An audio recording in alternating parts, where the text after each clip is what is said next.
Hello, I'm Professor Von Schmohawk, and welcome to YU. In our last lecture, we saw that addition and multiplication are both commutative operations. The order of numbers which are added or multiplied can be rearranged without affecting the result. As we saw, addition also has an associative property.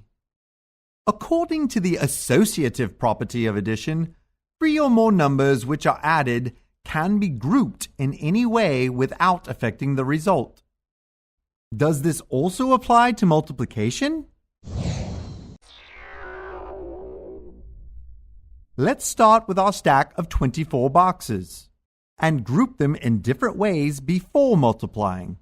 For instance, if we group the 2 and the 3, we get 4 groups of 6, which is still equal to 24. Or we can group the 4 and the 2 to get 3 groups of 8, which is still 24. Either way we group the numbers, we still get the same result. If we use the letters A, B, and C instead of numbers, then we can write this property in a more general way.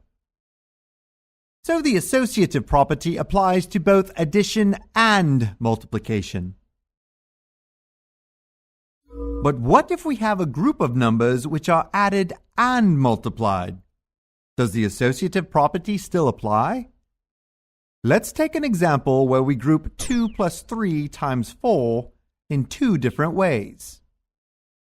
When we group numbers in parentheses, the operation inside the parentheses is performed first. So when 2 plus 3 is written in parentheses, we do the addition first, and then we multiply the result times 4.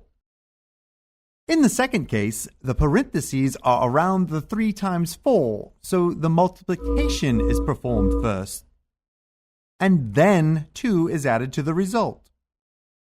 The result in the first case is 20, while the result in the second case is 14. So the order of addition and multiplication does matter. The associative property does not apply to combinations of addition and multiplication. So how could this expression be written without parentheses, without changing the result? We can see from the diagram that both the 2 and the 3 must be multiplied by 4.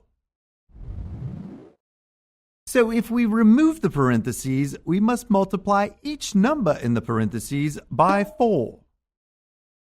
In other words, the multiplier must be distributed to each number in the parentheses.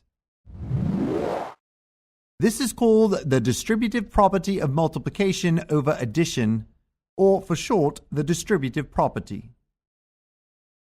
Once again, if we use the letters A, B, and C instead of numbers, we can write this property in a more general way. The distributive property says that when a sum of numbers in parentheses are multiplied by a number outside of the parentheses, if we remove the parentheses, then each number inside must be multiplied individually by the number outside.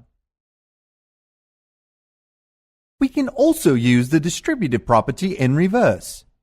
If we have 2 numbers, A and B, which are both multiplied by C and then added, then we can group these 2 products in parentheses and move the common multiplier C outside of the parentheses. Of course, because of the commutative property, the multiplier could be placed either before or after the parentheses. The distributive property can be applied to any quantity of numbers which all have a common multiplier. For example, let's say that 4 numbers, which we will call A, B, C, and D, are all multiplied by 5 and then added. Then we can group these numbers as a sum in the parentheses and multiply the parentheses by the common multiplier 5. As you can see, The commutative, associative, and distributive properties are powerful tools which we can add to our tool chest of mathematical tricks. With them, we can manipulate groups of numbers and mathematical operations and change their form into equivalent forms, which may be simpler or more useful.